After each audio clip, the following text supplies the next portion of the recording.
इस कथा में कौन सा पात्र ऐसा है जिस पर 2 दिन 3 दिन से कम बोला जाए? आजकल एम्प्लॉइज एम्प्लॉयर के बीच बहुत झगड़ा चल रहा है। एम्प्लॉय का कहना है मुझसे काम ज्यादा लिया जा रहा है, एम्प्लॉयर कह रहा है कि मुझे आदर कम दिया जा रहा है। सेवक और सेवकाई के बीच का झगड़ा चल रहा है। इसी कहानी में अगर हनुमान को जान लो तो पता चलेगा। आपने कभी सोचा कि इस देश में सुग्रीव का मंदिर क्यों नहीं है? लड़ाई तो राम जी के साथ सुग्रीव ने भी बड़ी अद्भुत करी थी भाई, पीछे ही खड़े हो गए थे। हनुमान जी तो अकेले ही थे, सुग्रीव तो पूरे खानदान को लेकर लड़े। पुत्र भी लड़ रहा है, भतीजा भी लड़ रहा है, अंगद पूरी सेना लगा दी है। सबसे पहली बार जो लोग भेजे वे भी सुग्रीव की सेना के ही थे, क्योंकि सुग्रीव ने राम काज में संशय किया। जब आप बड़ा संकल्प धारण करते हैं तो आगे क्या मिलेगा इसकी अगर सोचकर संकल्प धारण करते हैं तो आपको कुछ नहीं मिलेगा। भगवान राम के साथ समुद्र के पार लड़ने के लिए जो गए थे उनमें से एक भी व्यक्ति अयोध्या की राज सत्ता में भागी नहीं बना। उनमें से किसी ने वहां जाकर पोर्टफोलियो के लिए नहीं लड़ाई की। उनमें से कोई व्यक्ति आयोग के लिए नहीं मरा। वे सब इसलिए गए थे क्योंकि सत्य असत्य को पराजित करने के लिए आया था, क्योंकि विश्व के अंधकार से लड़ने के लिए प्रकाश का पुंज आया था, क्योंकि उनकी आत्मा में अवधारणा थी कि हमें असत से सत की ओर चलना है। प्रतिभा और प्रतिबद्धता का मणिकांचन संयोग देखना हो तो हनुमान को देखो। बहुधा प्रतिभा अहंकार पैदा करती है। और याद रखिए, देश चलाना हो, राज्य चलाना हो, परिवार चलाना हो, तो जब समूह की युति आ जाए तो प्रतिभा का अहंकार बगल में रख देना चाहिए। माया नगरी मुंबई में मेरे कई प्रिय छोटे भाई अनुज हैं, बड़े लोकप्रिय हैं। मैं उनसे मिलने जाता हूं, उनकी काफी बेचैनी है।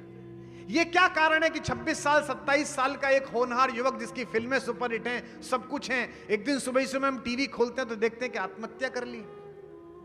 इसका कारण यही है कि लोक में, समाज में आपका किया गया कार्य एकात्म पराक्रम नहीं है, सामूहिक पराक्रम है।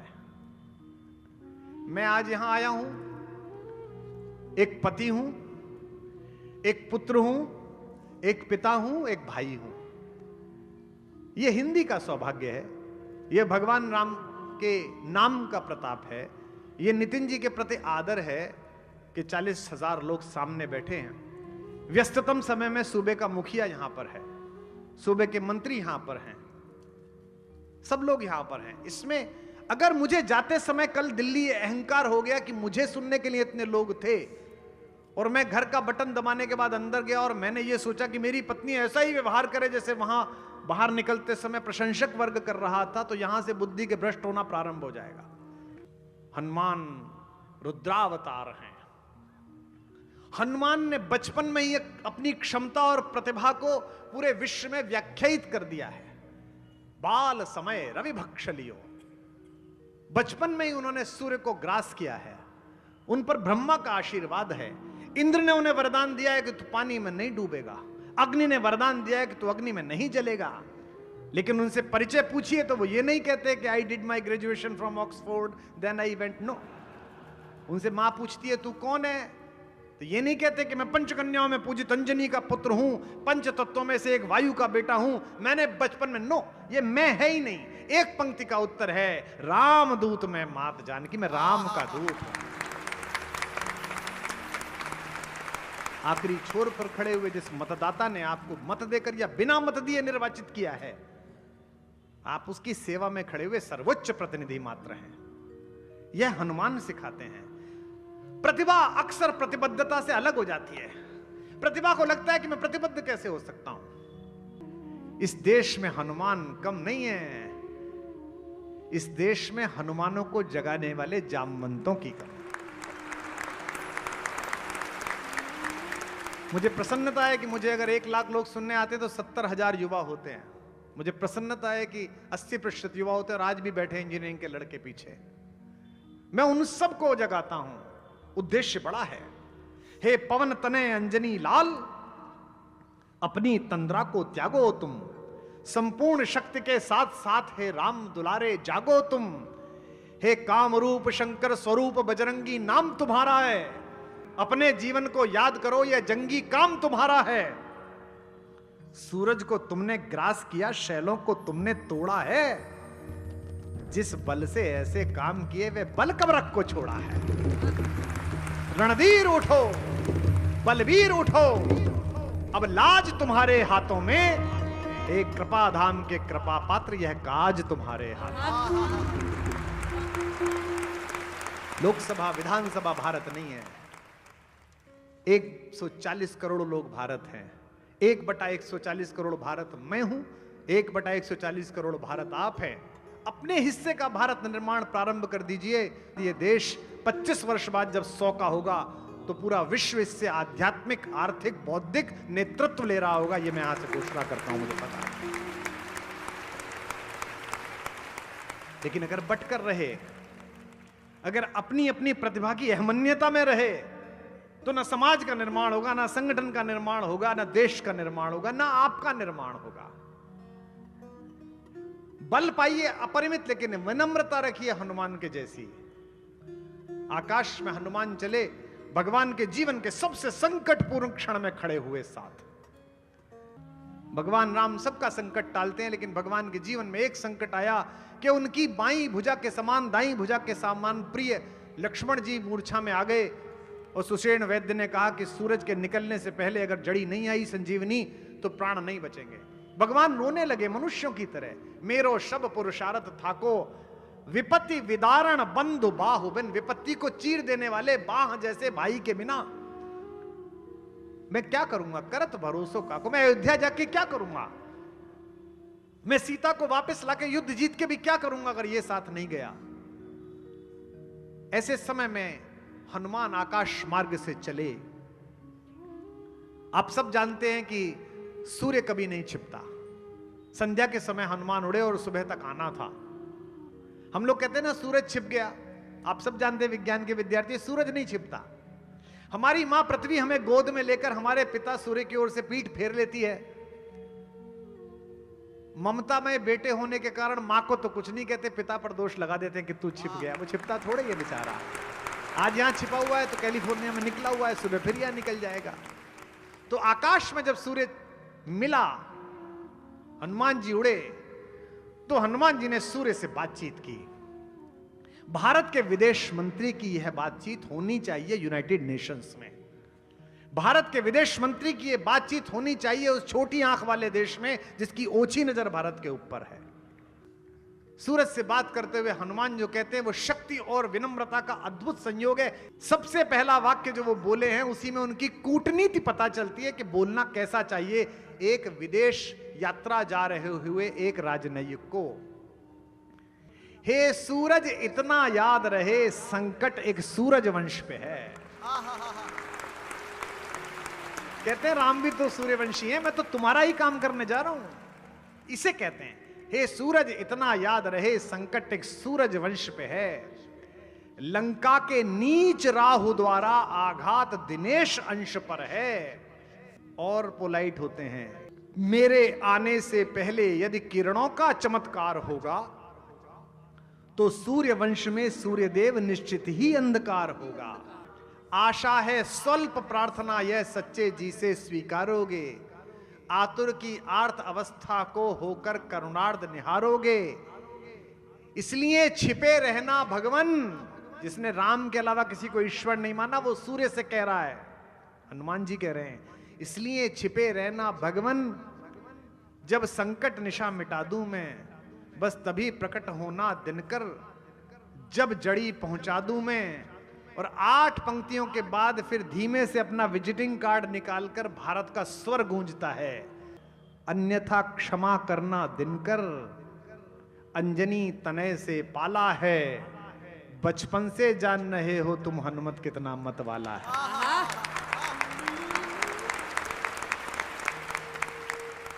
यह स्मरण अलंकार। भारत के वीर शहीदों पर कायरतापूर्ण हमला हुआ पुलवामा में।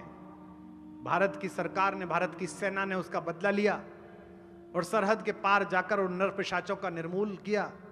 मैं राजनीति में था दुर्योग से उस समय। नहीं, इसमें क्या, इसमें बुरा क्या मानना, सबको थोड़ी फलती है, हमको नहीं फली।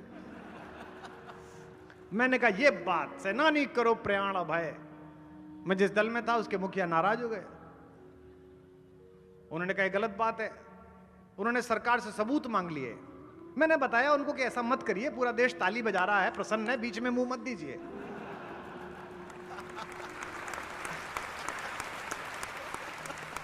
ऐसा नहीं करना चाहिए। सेना लड़ रही है भाई, तो सेना के लिए तो बोलिए। तो उन्होंने मना कर दिया। अब साहब बातचीत शुरू हुई, दोनों देशों में तनाव बढ़ा। तो पड़ोसी मुल्क की एक विदेश मंत्री थी, अभी भी हैं वो, उन्होंने ट्वीट किया कि हिंदुस्तान हमको कम ना के। तब वो विपक्ष में थी, बोली हिंदुस्तान कम ना के, अगर युद्ध हुआ। उन्होंने मेरे ट्वीट पर टैग करके ये बात कही, अंग्रेजी में लिखी, मेरे नाना भी फौज में थे, मैं भी लड़ने जाऊंगी। मैंने इतनी मासूम बात उनसे पूछी थी कि वो ब्लॉक करके चली गई मुझे। ये स्मरण अलंकार है। अन्यथा क्षमा करना दिनकर अंजनी तने से पाला है, बचपन से जान रहे हो तुम। उन्होंने लिखा मैं भी लड़ने जाऊंगी, मेरे नाना भी फौज में थे। तो मैंने सिर्फ इतना पूछा कि मोहतरमा आपके नाना ढाका में पोस्टेड थे। ये स्मरण अलंकार है। बजरंगबली कहते हैं अन्यथा क्षमा करना दिनकर अंजनी तने से पाला है, बचपन से जान रहे हो तुम हनुमत कितना मतवाला है। और अगली दो पंक्तियां देखिएगा, वही आपके अंदर विस्फोट पैदा होगा। ये भारत का स्वर है, हनुमान का स्वर भारत का स्वर है। इसलिए राम का मंदिर बनाने के लिए तो विशेष योजना करनी पड़ती है। 500 वर्ष लग गए विग्रह में वापस राम को प्रतिष्ठित करने के लिए। लेकिन हनुमान तो किसी भी गांव में पीपल के नीचे एक अनगढ़ पत्थर को गेरू से पोत कर माए अगर अपना मंगल मना ले तो भगवान स्वयं प्रकट हो जाते हैं, बजरंगबली का पदार्पण हो जाता है। इसीलिए चूंकि भारत का स्वर हनुमान का स्वर है। मुख में तुमको धर रखने का फिर वही क्रूर साधन होगा। बंदी मोचन तब होगा जब लक्ष्मण का दुख मोचन हो।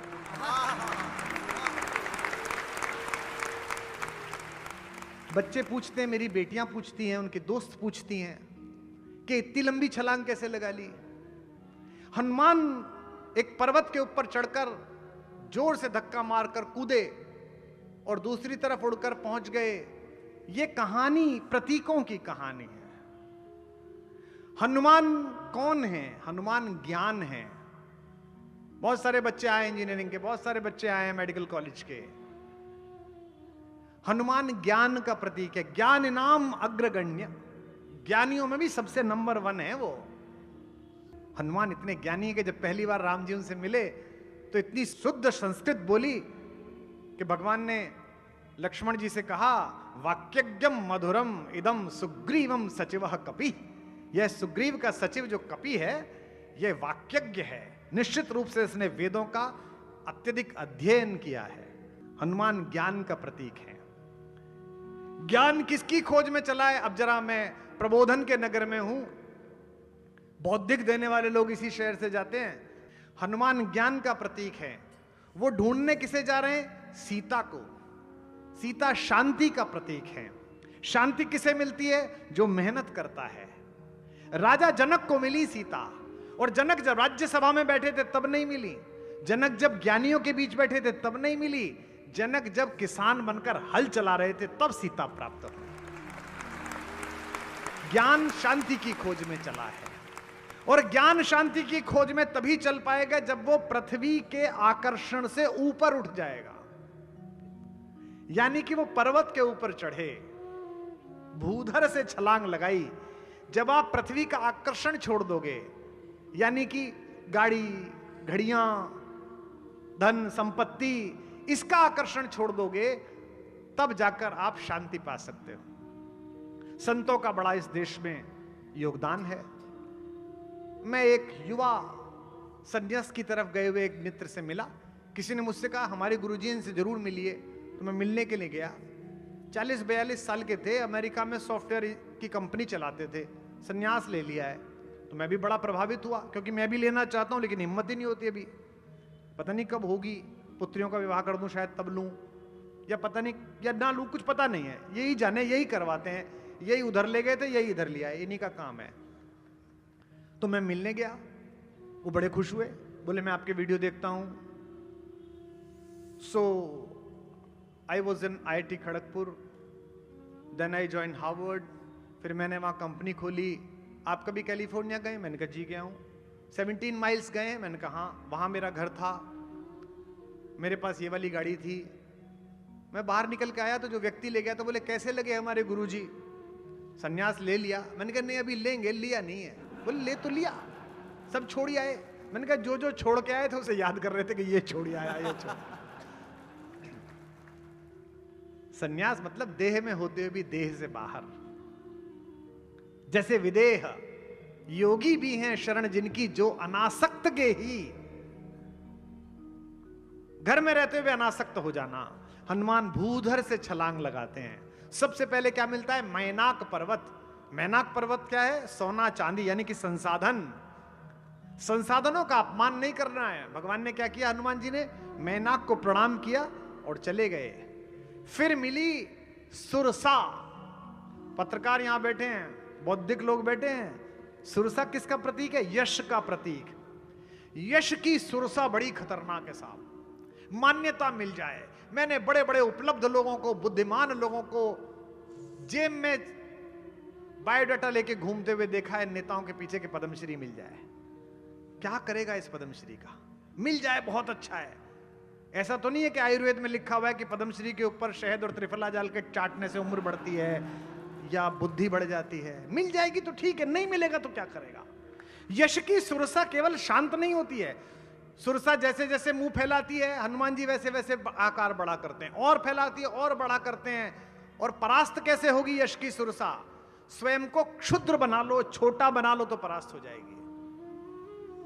पद्मश्री मिल गई तो पद्मभूषण चाहिए, पद्मभूषण मिल गया तो विभूषण चाहिए, विभूषण मिल गया भारत रत्न चाहिए, ये मिल गया तो गवर्नर बना दो। चार पाए की कुर्सी पर बैठने के लिए इतनी आतुरता, जबकि जाना 4 कदम 2 पहिए, उसका पता नहीं है कितने बजे निकलना है।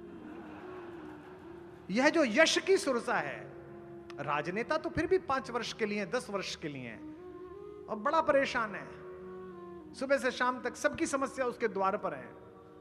लेकिन यह मैंने काम किया, मुझे यश मिल जाए। हनुमान जी ने इसका उपचार बताया है। उपचार ठीक लगे तो बताना। यश की सुरसा जब मन में बड़ा आकार करने लगे, उसी पल स्वयं को सबसे छोटा बना लो तो इससे बाहर निकल आओगे, सुरसा परास्त हो जाएगी। प्रतीक समझो इस पूरी हनुमान की यात्रा का। पहुंचे हैं तो लंका कैसी है? सोई हुई लंका है। क्यों? क्योंकि सोने की लंका है। सोना अर्थात सामर्थ्य, सोना अर्थात संपत्ति। संपत्ति और सामर्थ्य के चक्कर में जो पड़ा वो गहरी नींद सोया हुआ है। संतोष साधन से नहीं आता। सोने की सारी लंका सोई हुई है, केवल एक ही व्यक्ति जाग रहा है जो भगवान का नाम लेता है, जिसका नाम विभीषण है। इस पूरी सोने की लंका के व्यवधान में अगर जागरण करना है तो जिसके अंदर राम का नाम है, जिसके अंदर ईश्वर है, वो जागेगा। क्योंकि विभीषण ने स्व को विगलित कर दिया है। विभीषण कहते हैं कि मुझे भगवान अपना लेंगे क्या? हनुमान कहते हैं अरे हमारा चेहरा देख के तो सुबह को खाना नहीं मिलता किसी को। प्रात ले जो नाम हमारा, ते ही दिन ता ही न मिले आहारा। जब मुझे गले लगा सकते हैं तो तुम्हें तो गले लगा ही लेंगे। अगर हनुमान हो तो हर संगठन में आपकी कीमत होगी, और अगर हनुमान नहीं हो, स्वयं की प्रतिभा पर ही मुग्ध हो, तो न परिवार में सम्मान मिलेगा, न समाज में सम्मान मिलेगा, न जीवन से जाने के बाद सम्मान मिलेगा। राज्याभिषेक के बाद सब लोग चले गए। विभीषण जी लंका चले गए, सुग्रीव जी किष्किंधा चले गए, अंगद युवराज बन गए, जामवंत अपने आश्रम में चले गए। एक ही आदमी रह गया, हनुमान। अब ये बंबई में शपथ ग्रहण समारोह के आनंद में हम में से किसी को बुला लें कि कुमार जी आइए, और हम इनके घर में ही रुक जाएं 13 दिन, तो ये पूछेंगे कि भी जाएगा कब ये कभी? तो भगवान ने कहा कि यार ये जा ही नहीं रहा है। हमारी बुंदेली राम कथा में आती है कहानी, बड़ी मजे की है। तो भगवान ने मां से कहा, सीता से रात्रि में, कि सुनो, ये हनुमान को भी कोई राज्य दे दिया जाए, इसको भी कोई दायित्व, कोई पद दे, ये जाए अपना काम करे, बड़ी सेवा की इसने, तो कल इससे बात करो, अब ये जाए, काम पूरा हुआ, अपना काम देखे। सीता जी ने कहा ये काम मुझे मत देना, खबरदार जो मुझसे ऐसा काम कहा। मैं ना कहूं कि उसे अयोध्या छोड़ने को। और अगली बात परिहास में सीता जी ने जो कही उसे राम जी ने भी बुरा नहीं माना, आप भी मत मानिए। अपने बेटों को बिना अपराध के जंगल भेज देने का चलन आपके खानदान में होगा, मेरे खानदान में नहीं था। मैं नहीं कहूंगा, आप देख लो, मैं नहीं कहूंगा। बेचारे राम जी ताना सुन के सो गए। सुबह उठे, भरत जी मिले, प्राइम मिनिस्टर, प्रधानमंत्री थे वो उनके राज्य के। उन्होंने कहा भरत, ये हनुमान के लिए कोई पद निकालो और इससे कहो कि जाए। भरत ने कहा जी देखो प्रभु, ऐसा है, हमने तो चिता सजा ली थी ये मान के कि आप नहीं आ रहे, हमको तो आश्वस्ति हनुमान ने दिया कि नहीं चिंता मत करो, लौट के आ रहे हैं, तो मैं नहीं कहूंगा। और 14 वर्ष भाई का वियोग क्या होता है ये मैंने जाना है। अब मैं हनुमान के वियोग में नहीं जीऊंगा, मैं नहीं कहूंगा। लक्ष्मण जी से कहा कि लक्ष्मण जी तुम बोलो।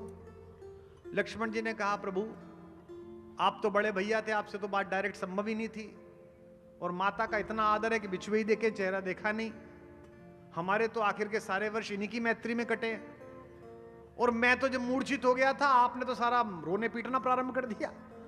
वो तो ये नहीं होते तो मैं क्यों होता। तो मैं अपने मुक्तिदाता को वापस नहीं भेज सकता। अंत में रामचंद्र जी ने शत्रुघ्न जी को बुलाया, बोले बेटा तुम इनसे बोलो कि ये चले जाए। वो बोले जी ये बहुत अच्छी रही, पूरी रामायण में मैं बोला नहीं, और अब मैं इनसे बोलूं। बोले प्रभु इतना भी मतलब भाइयों में विभेद मत करो, मेरे बस की नहीं है। अंत में दुखी होकर, सब तरफ से निराश होकर, भरी राज्यसभा में हनुमान जी की प्रशस्ति में एक भाषण दिया राम जी ने, जिसको कार्य मुक्त करती है पार्टी, पहले उसकी प्रशंसा करती है कि आपने इस पद पर बहुत अच्छा काम किया, आपकी सेवाओं का बड़ा स्मरण किया जाएगा, आज से आपको इस कार्य से मुक्त किया जाएगा। तो भगवान जी ने पहले भाषण दिया, बोले बेटा तुमने बड़ी मेहनत की, ओ हो बेटा, मैं तो देखो आज छोड़ गया था लक्ष्मण के समय, और बेटा तुमने वो जो किया पुत्र, तुम मेरे बेटे के समान हो, भाई के समान हो, तुम मोहि प्रिय ही भरत ही सम भाई। क्या बात है तुम्हारी, हा। और तुमने जो किया, और मैंने जो राज्य पे बैठा हूं तुम्हारी वजह से। और लक्ष्मण का जितना उपकार है, सुग्रीव का जितना उपकार है, तुम्हारे सुग्रीव से भी दुगने उपकार मुझ पर हैं। अब एक काम करो, तुम भी कोई एक पद लेके जाओ, यहां से जाओ, अपना काम करो। हनुमान जी समझ गए, वो भी ज्ञानी है, ज्ञानी नाम अग्रगण्य है, वो बिल्कुल भावुक नहीं हुए, जाना तो था ही नहीं उन्हें।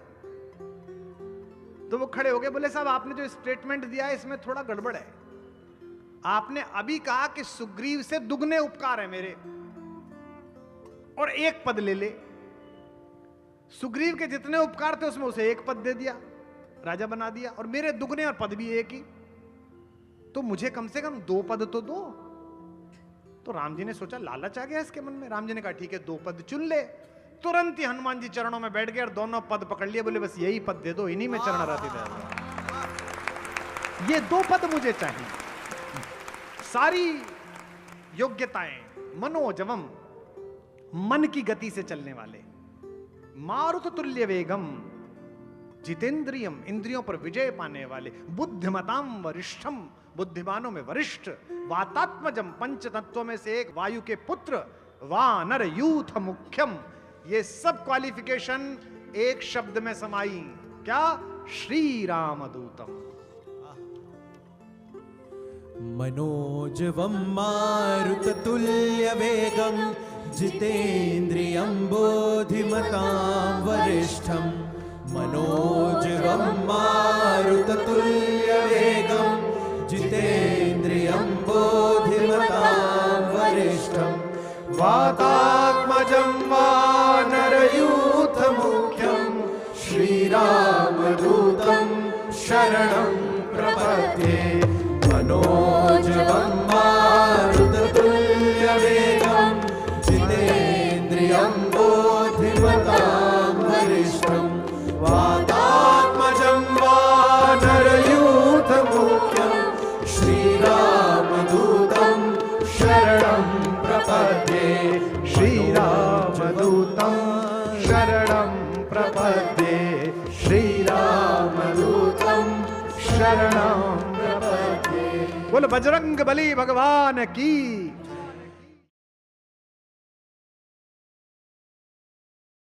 छोड़ देने का तात्पर्य यह नहीं है कि आप जीवन छोड़ के चले जाएं। मां सीता के पिता तो राजा होते हुए भी सन्यासी थे, इसलिए उनका नाम विदेह है। देह में होते हुए देह से बाहर। योगी भी हैं शरण जिनकी जो अनासक्त गेही, जय जय राजा जनक पुण्य देही विदेही। बहुत सारे लोग होते हैं जिनमें साधुता आने के बाद, संन्यास्त भाव आने के बाद भी आकर्षण बचा रह जाता है, और बहुत सारे लोग होते हैं जो घर में रहते हुए भी उस आकर्षण से बाहर रहते हैं। तो ये जो छोड़ देने का निर्णय है ये मुश्किल है, लेकिन ये एक पल में होता है। तार्किक बुद्धि की एक सीमा है, एक जगह आती है जहां तर्क समाप्त हो जाता है। तो हर्ष, तुम्हारी फिजिक्स केवल पदार्थ का गुणधर्म बताती है, लेकिन मनुष्य का गुणधर्म वह कुंभ बताएगा।